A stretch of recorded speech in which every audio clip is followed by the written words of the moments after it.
Hi, everybody. Thank you so much for coming tonight. Gloria is one of my favorite people on this planet, and I think of her as a prophet. And you know, they often say about prophets that they're ahead of their time.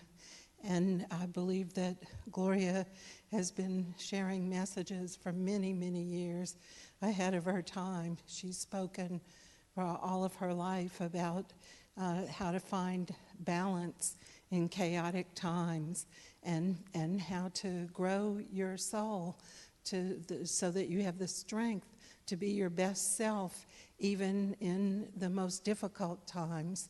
And I've often heard her say that we're living in a time right now when everything that's been hidden and in the shadows is coming to light. It's just time for it to all come to light. And I don't know if she knew all those years ago what that would mean to us right now, all the things that are coming to light. But I do believe she is a true prophet of our time. And I wish you the blessing of knowing her. So please help me to welcome Gloria Karpinski.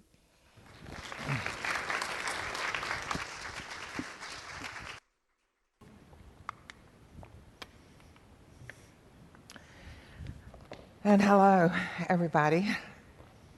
I'm really glad to be here with you, and I thank you so much for being here tonight. You know, I'm always aware that we have so many choices now, don't we, of what to do with time and energy and money and attention.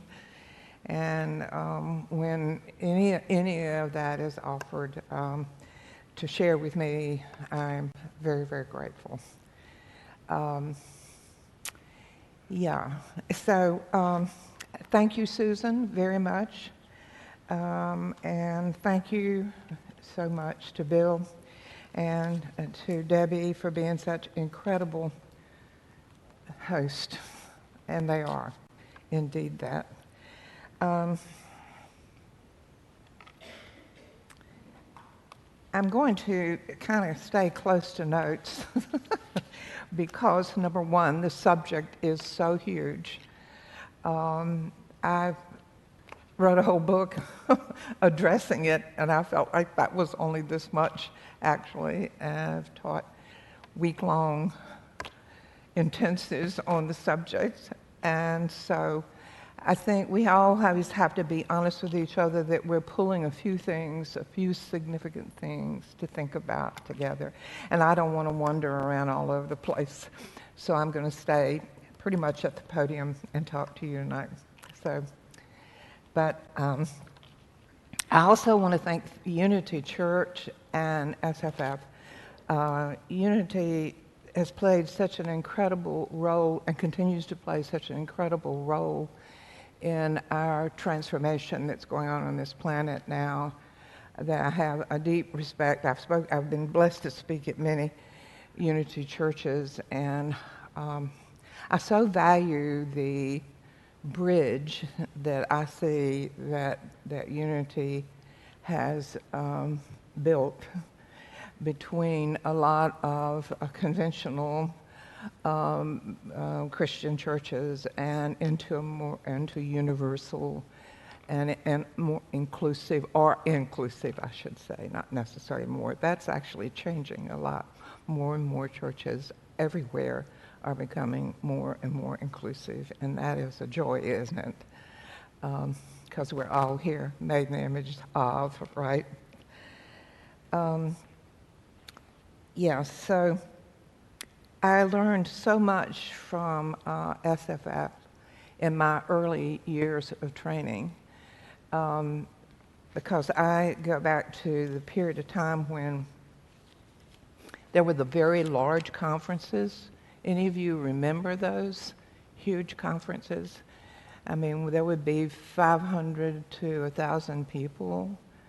And this was coming back in the Well, a lot of them started originating, we felt, back in the 70s, and then the 80s, they started really blossoming. And they were pretty heady. I mean, you know, because people who had been studying individually and on their own and thinking that they were, you know, isolated, were discovering all of a sudden that, that there were others everywhere thinking the same thing.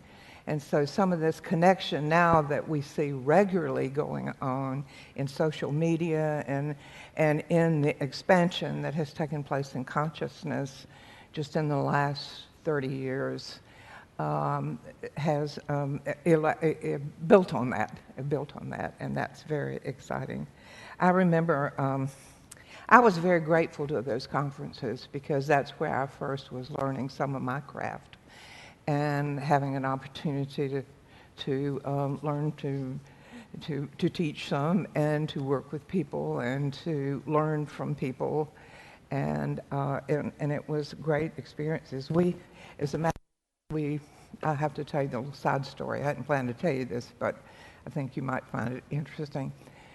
We were so giddy during that period of time with the discovery, you know, that people everywhere were coming together and that they all were sharing a lot of the experiences we had had, that we would get together and laugh a lot.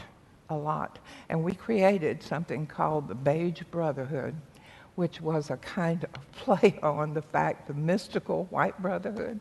And we had created all these really silly things, but they were very much fun, and we loved it. We finally decided, we had one thing, we had a robe that said, we had talismans and everything else that said that if, in case of rapture, this robe will be unpersoned. We, of course, wanted to be politically correct from the beginning. We've come a long way. Some of you may remember also the kind of hysteria that went on around 2012 and the whole Mayan prophecy that was so taken out of context, and people were getting just hysterical about it, and that it was going to be the end of the world and all that. The Mayans never meant that, and nor did any of us that were receiving the same thing. I had received information about 2012 almost from the very beginning of my work, but it was never about anything more than the quickening of the energy, the evolutionary drive that was accelerating. But that was all going on in that period too.